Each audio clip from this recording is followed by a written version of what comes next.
Cinema అయిపోవడానికి 100 కారణాలు అన్న. ఒక హీరోయిన్ ప్రాబ్లం అవ్వచ్చు, హీరో ప్రాబ్లం అవ్వచ్చు, ఏ టెక్నీషియన్ ప్రాబ్లం, ఏదైనా ప్రాబ్లం అవ్వచ్చు. బట్ బీయింగ్ ఏ ప్రొడ్యూసర్ నేను కొంతమందితో కమిట్మెంట్స్ తీసుకొని ప్రాపర్గా ఇలా ఉండాలి అని వాళ్ళు ప్రాపర్గా వాళ్ళ దగ్గర మాట తీసుకొని దాని ద్వారా ఏది ఆగకుండా చేయడం ద్వారా ఇప్పుడు సినిమా ఆగకుండా బయటకు వచ్చింది, ఫస్ట్ కాపీ రెడీ అయిందని నేను అనుకుంటున్నా. నేను చేసిందే కరెక్ట్ అని కూడా ప్రూఫ్ అని నేను అనుకుంటున్నా. అంటే మీరు అనుకుంటే సరిపోతుంది. అదే ఇప్పుడు ఇంకా ఇట్టు కొడితే నేను అనుకున్నట్టే జనాలు సినిమా బయటకు వచ్చింది కాబట్టి నేను అనుకున్నది కరెక్టే. హిట్ అనేది జనాలపైన ఉంది, going on test for August 2 అనమాట. అట్లా ఇప్పుడు మీరంటే యూట్యూబ్లో ఫేమ్ ఉంది, ఓకే, మంచిగా అందరు గుర్తుపడతారు. ఒకసారి మిగతా యాక్టర్లు అందరూ కూడా ఎట్లా తీసుకున్నారు? మిగతా యాక్టర్లు అందరూ ఎలా తీసుకున్నారంటే లైక్ కృష్ణానగర్లో కొత్త వాళ్ళని తీసుకున్నాను అండ్ క్యారెక్టర్లు ఎవరు సూట్ అయితే వాళ్ళనే తీసుకున్నాను. పాత వాళ్ళని తీసుకోవాలంటే వాళ్ళ బడ్జెట్లు వాళ్ళు కొంచెం సెట్ అవ్వలేదు, నాకు కాంటాక్ట్స్ లేవు, పరిచయాలు లేవు వాళ్ళని పిలిచి మాట్లాడడానికి. అండ్ వాళ్ళకు పెట్టుబడి కూడా లేదు నా కాడ. సో క్యారెక్టర్లో ఎవరు సూట్ అవుతారని ఆడిషన్స్ పెట్టి కొంతమంది తీసుకున్నాను.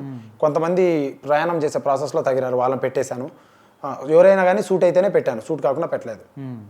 అయితే ఇప్పుడు ఒకవేళ సినిమా రిలీజ్ అయిన తర్వాత హిట్ కాకపోతే పరిస్థితి ఏంటి? మళ్ళీ వీడియోలు చేస్తా, మళ్ళీ సినిమా చేస్తా, యూట్యూబ్లో కష్టపడతా, మళ్ళీ యథావిధి. పెద్ద మ్యాటర్ కాదు, నేను లగ్జరీ అలవాట్లేదు, చాలా సింపుల్ పర్సన్ నేను.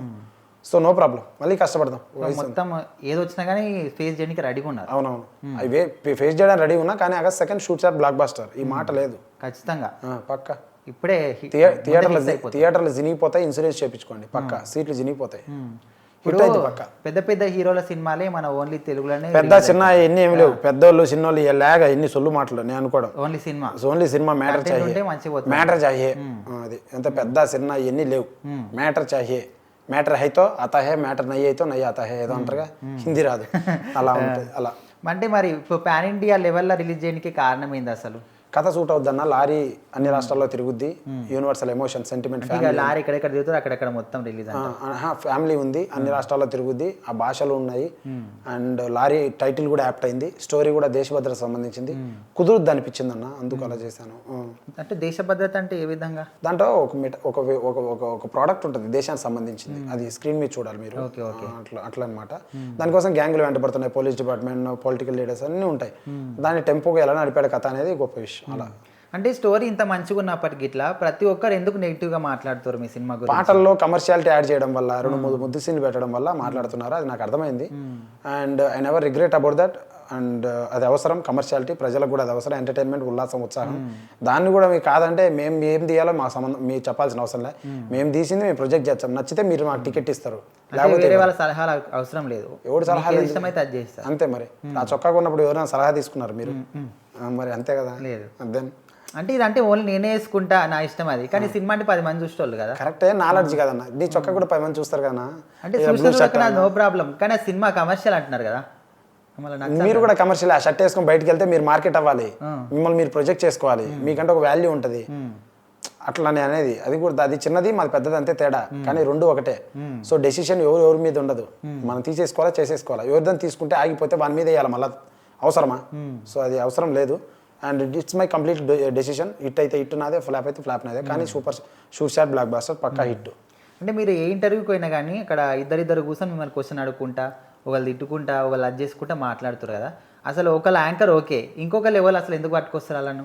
వాళ్ళు తెచ్చుకొని గొడవ పెట్టుకొని కాంట్రవర్సీ చేయాలని చేస్తారు. బట్ నేను కూడా వాళ్ళకి సమాధానం చెప్తున్నా నవ్వుకుంటా. అండ్ సినిమా ప్రమోషన్ కోసం అలా చేస్తున్నాం. బట్ తీసుకొచ్చేది నిజమే, వాళ్ళే తీసుకొస్తుంటారు, వాళ్ళే అంటున్నారు. అనని అంటే అన్నారు, పడ్డోడు ఎప్పుడు చెడ్డోడు కాదు కదా అని నేను యాక్సెప్ట్ చేస్తాను. అంటే వచ్చి మాట్లాడుతారు ఓకే, కానీ ఇప్పుడు ఎవరు పెద్ద పెద్దలు వచ్చి అంటే సినిమా మంచి ఎక్స్పీరియన్స్ ఉన్న వాళ్ళు వచ్చి మాట్లాడతారు అంటే ఓకే. అసలు అలా మొక్కలు ఇట్లా ఎప్పుడు చూడలే. మిమ్మల్ని అన్న ఒకవేళ మిమ్మల్ని యూట్యూబ్లో చూసి మంచిగా అందరు గుర్తుపడతారు, కానీ వచ్చి మాట్లాడటంలో అసలు నేను అరుస్తున్నా అని అంటారు కదా అందరూ, ఎందుకు అరిసేది? అందుకే వాళ్ళకి క్రెడిబిలిటీ లేదు, ఫస్ట్ ఆఫ్ ఆల్ జీరో. వాళ్ళు మాట్లాడుతుంటే నవ్వుకుంటా మాట్లాడేది, అరిసేది, అట్లా జీరో క్రెడిబిలిటీ లేని మనుషులు అనమాట. నో ప్రాబ్లం, మనిషి అభిప్రాయం గౌరవించాలి, క్రెడిబిలిటీ అవసరం లేదు. సో అభిప్రాయం గౌరవించాలని మాట్లాడుతున్నా వాళ్ళతో, బట్ వాళ్ళు తక్కువ అంచనా వేసి వాళ్ళు అరుస్తున్నా, అది దాన్ని నెగిటివిటీ అని కొంతమంది అనుకుంటున్నారు. అంటే వాళ్ళే మిమ్మల్ని అరిచేటట్టు చేసి అరుస్తున్నారు అంటారు, అంతే కదా. అండ్ ఇట్ ఆల్ ఇంకా నా మూవీ గురించి తెలియనిలే పోనీలే అని నేను గమ్ముకున్నా అట్లా. సరే, ఇప్పుడు ఈమె కరాటి కళ్యాణ్ ఉన్నది, అప్పుడు మీకు ఆమెకు బాగా లొల్లైంది అందరికి ఎరకనే. మరి ఆమెకు అసలు చిట్టి బాబు వీళ్ళకి అసలు మీకు ఏం గొడవ? ఎందుకు ఎప్పుడు చూసా మీద అరుస్తూనే ఉంటారు? అప్పుడు గొడవలో ఛాలెంజ్ చేశారు నన్ను, సినిమా ఎలా తీస్తావని.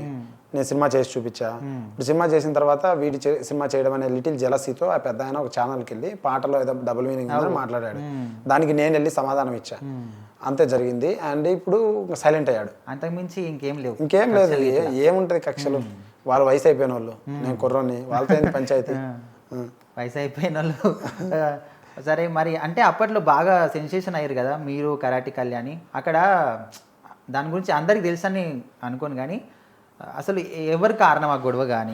నా దగ్గరకు వచ్చి ఇట్లా అమ్మాయిలతో వీడియోలు చేస్తున్నాడు, తెలియని అమ్మాయిలతో వాళ్ళని అసభ్యంగా చూపిస్తున్నాడు అని చిన్న మిస్గైడ్. అంటే అది ఆమె ఒపీనియన్ కాదు, వేరే వాళ్ళు చెప్తేనే వచ్చింది. అయ్యో, నేను ఇంకా తన సేఫ్గా మాట్లాడుతున్నా, మేబీ తన ఒపీనియన్ కూడా అయిండొచ్చు. ఎవరు మాటలు ఇన్నే వచ్చి నా దగ్గరికి నా మీద చేయి చేసుకున్నది. తనతో పాటు ఇచ్చిన ఇద్దరు మనుషులు కూడా చేయి చేసుకున్నారు, నేను వాళ్ళపై చేయి చేసుకుని అట్లా జరిగిపోయింది ఆ గొడవ. అందరికి తెలిసిందే. అట్లా అప్పుడు అన్నది నీతో సినిమా ఎట్లా తీస్తావు చూద్దాం అన్నది, తీసి చూపించాను. రిలీజ్కి వెళ్తున్నాను. ఇప్పుడు ఏమన్నా సినిమా గురించి మాట్లాడడం జరుగుతుందా? సినిమా తీసిన తర్వాత ఆవిడ టచ్లో లేరు, అసలు నాకు పరిచయం కూడా లేరు. ఆ మీడియాలో ఎదురు డైలాగులు తప్ప మాకు ఎటువంటి స్ట్రైట్ డైలాగ్స్ లేవు అనమాట. ఒకవేళ ఇప్పుడు ఆమెకు కరాటి కళ్యాణి మీ ఎదురుగా వస్తే ఏం చెప్తారు మీరు ఆమెకు? ఆమెకేం చెప్పను, ఆమె ఎందుకు చెప్తా, ఆమె ఎవరు నాకు సంబంధమే లేదు. ఆమెకేం చెప్తాం అంటే ఒకప్పుడు అన్నది కదా, ఐ డోంట్ కేర్. ఆవిడ I don't care, she is none in my life. చాలా చిన్న మనిషి. ఎవరైనా పని చేసే వాళ్ళు గొప్ప అన్న మాటలు చెప్పేవాళ్ళు గొప్ప కాదు, పని చేసే వాళ్ళు గొప్ప, కష్టపడేవాళ్ళు గొప్ప ఆమె కాదంటారు. గొప్ప కాదంటే నువ్వే ఆలోచించు, నీ గొప్పదా అంటే ఓకే, నీకు ఆమె గురించి నాకైతే కాదు అది. సరే ఆమె గురించి అవసరం లేకపోయినా సరే, అప్పట్లో ఛాలెంజ్ చేసింది కదా, ఎట్లా సినిమా చేస్తావు అన్నది కదా. సో ఇప్పుడు సినిమా చేసినావు, ఆమె ముంగలు ఇల్లబడ్డావు. సో ఒకవేళ ఆమె ముంగలు వస్తే ఏం చెప్తావు ఆమెకు? ఏదో బాత్ తీసినా ఒక రోజు టికెట్ ఫ్రీగా ఇస్తా, కావాలంటే వెళ్ళి చూడండి. టికెట్ ఫ్రీ ఇస్తే పోయి చూడంట. టికెట్ ఫ్రీగా కూడా పెట్టి చూడాలి అంట. నా బొమ్మ చూడాలంటే డబ్బులు ఊరికి వస్తుంది, నా కష్టం. డబ్బులు కట్టి ప్లీజ్ చూడండి, దాంట్లో ఉన్న ఆనందం మీరు పొందాలంటే. సరే, అసలు మీ లైఫ్ మొత్తం చూసుకుంటే అసలు మీ ప్రాపర్ ఏడా, అమ్మ నాయన ఏం చేస్తారు, ఏం కథ? మాది కడప జిల్లాలో రాయలసీమలో చిన్న గ్రామం పక్కన. అంతే, మా అమ్మ నాన్న ఇంటికాడే ఉంటారు, హ్యాపీ లైఫ్, అంతే, ఇంకేం లేదు. మీకు బ్రదర్లు కానీ సిస్టర్ ఇట్లా ఎవరు ఉన్నారా? సిస్టర్ ఉన్నారు, మ్యారీడ్, సెటిల్డ్, వాళ్ళు. చిన్న లైఫ్, హ్యాపీ లైఫ్, అంతే అంతే. చిన్న ఫ్యామిలీ, చింతలేని ఫ్యామిలీ, అంతే.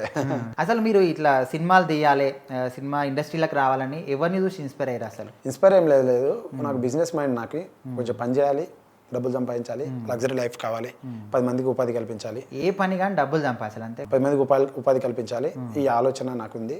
దానికోసమే బాగా ఏది ఉంటుంది అంటే సినిమా ఇండస్ట్రీ అని నాకు అనిపించింది. బిజినెస్ కూడా ఉంటుంది, సినిమా ఇండస్ట్రీలో కొంచెం స్వేచ్ఛ ఉంటుంది. అండ్ ఆల్సో జనాలు ఎక్కువ మంది ఉంటారు, వాళ్ళతో మాట్లాడచ్చు, కొలాబరేట్ అవ్వచ్చు, బుక్స్ చదవచ్చు, ట్రావెల్ అవ్వచ్చు, ప్రపంచం అంతా తిరగచ్చు, creative field, so many things ఉంటాయి. And also glamour, and also recognition ఉంటుంది ఒకేసారి. ఇప్పుడు బిజినెస్లో డబ్బులు మొదటగా సంపాదిస్తారు కానీ గుర్తింపు ఉండదు కొంతమందికి.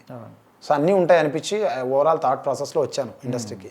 ఇక్కడికి వస్తే డైరెక్టర్ అవుదామని వస్తే నన్ను సొసైటీ హీరో చేసేసింది. హీరో. సో అది జరిగింది. అంటే వచ్చిన కొత్తలా ఎట్లాంటి ప్రాబ్లమ్స్ ఫేస్ చేశారు మన హైదరాబాద్లో?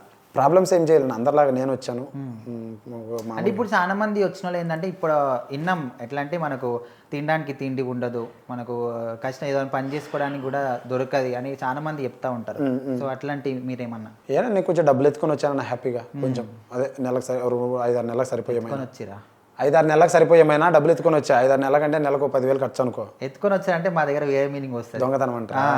ఎత్తుకొని వచ్చా అంటే ఇంటికాంచి ఎత్తుకొని వచ్చామని మేమంట, మా సైడ్ ఇట్లా అంటాం. మరి ఎంత ఎత్తుకొని వచ్చావరా అంటారు. అదే ఇప్పుడు ఎత్తుకొని, అది రఫ్గా ఉంటుంది లాంగ్వేజ్. ఇంటికాంచి తీసుకొని వచ్చాం. సో ఆ డబ్బుతో 4 రోజులు బతికాం. తర్వాత కొన్ని రోజులు షూటింగ్స్లో పనిచేసాం, జూనియర్ ఆర్టిస్ట్గా కూడా వెళ్ళా. ఇప్పుడు సినిమా చూడాలనే తపన, ఆ లోపలికి పోవాలంటే పరిచయాలు ఉండవు. సో జూనియర్ ఆర్టిస్ట్గా ఫైటర్గా వెళ్ళామనుకో, ఏదైనా వెళ్ళామనుకో, ప్రొడక్షన్ బాయ్గా, మేకప్ బాయ్గా మనకు లోపలికి తీసుకెళ్తారు. సో లోపల చూడొచ్చు. అట్లా వెళ్ళాను. అప్పుడు రోజు 500-600 ఇస్తారు, 1000 రూపాయలు ఇస్తారు, అవి చేశాను. అన్నీ చదువుకున్నా, బట్ అవి ఇష్టం కాబట్టి వెళ్ళా. లేబర్ పని అయినా, చిన్న పని అయినా, కష్టపడే పని అయినా, లేబర్ అంటే తక్కువని కాదు, లేబర్ అంటే కష్టపడేవాళ్ళు, పని చేసేవాళ్ళు, వాళ్ళ పని అయినా నేను వెళ్ళా. Happy life.